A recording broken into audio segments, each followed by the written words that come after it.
প্রধানমন্ত্রী তারেক রহমানকে সৌদি আরব সফরের আমন্ত্রণ জানিয়েছেন দেশটির যুবরাজ মোহাম্মদ বিন সালমান আল সৌদ। আজকে সকালে সচিবালয়ে প্রধানমন্ত্রীর সঙ্গে সাক্ষাৎ করে আমন্ত্রণপত্রটি তুলে দেন সৌদি রাষ্ট্রদূত। এদিন শিক্ষার্থীদের হাতে নতুন বই তুলে দিতে নভেম্বরের মধ্যে প্রস্তুতি শেষের নির্দেশ দিয়েছেন প্রধানমন্ত্রী। সংশ্লিষ্ট কমিটির সঙ্গে বৈঠকে তিনি এই নির্দেশ দেন বলে জানান শিক্ষামন্ত্রী। সোমবার সচিবালয়ে প্রধানমন্ত্রীর সঙ্গে সৌজন্য সাক্ষাৎ করেন international agency for prevention of blindness IAPB এর প্রধান নির্বাহী কর্মকর্তা পিটার হল্যান্ড। এ সময় উপস্থিত ছিলেন স্বাস্থ্য প্রতিমন্ত্রী এম.এ. মুহিত। পরে তিনি জানান, IAPBর সহায়তায় সারা দেশে 10 লাখ ছানিপড়া রোগের অপারেশন করা হবে এবং বিনামূল্যে লেন্স দেয়া হবে। এছাড়া চক্ষু সেবার উন্নয়নে জাতীয় পরিকল্পনা করা হচ্ছে। এ লক্ষ্যে নভেম্বরে একটি গ্লোবাল সামিট হবে।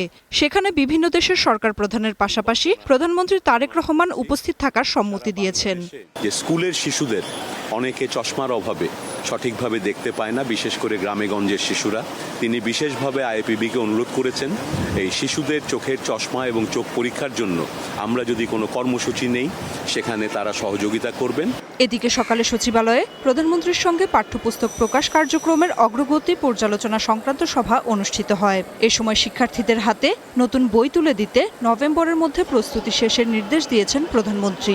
আমরা আশা করছি যে ডিসেম্বরের যে ফাইনাল এক্সাম হবে তখনই তাদের হাতে আমরা বইগুলি পৌঁছে দেব। মাননীয় প্রধানমন্ত্রীর নির্দেশ 30 নভেম্বরের মধ্যেই আমাদেরকে রেডি থাকতে হবে নতুন পাঠ্যপুস্তক নিয়ে।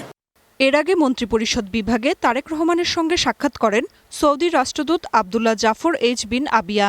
এ সময় প্রধানমন্ত্রীকে সৌদি আরব সফরের আমন্ত্রণ জানান তিনি। এ সময় উপস্থিত ছিলেন পররাষ্ট্রমন্ত্রী খলিলুর রহমান, প্রধানমন্ত্রীর পররাষ্ট্র বিষয়ক উপদেষ্টা হুমায়ুন কবির ও ঢাকায় নিযুক্ত সৌদি আরবের উপরাষ্ট্রদূত ইব্রাহিম আবদুল্লাহ। পরে এ নিয়ে সংবাদ সম্মেলনে কথা বলেন পররাষ্ট্র উপদেষ্টা। আমাদের honourable prime minister has accepted the invitation. A significant moment where we will strengthen and increase our strategic communication and partnership with the Kingdom of Saudi Arabia. সৌদি আরবকে বাংলাদেশের দীর্ঘদিনের বন্ধু উল্লেখ করে তিনি জানান, মধ্যপ্রাচ্যের গুরুত্বপূর্ণ এই দেশটি বাংলাদেশের সঙ্গে বাণিজ্য ও বিনিয়োগ সম্প্রসারণে আগ্রহী। Nafia Farsana, star news.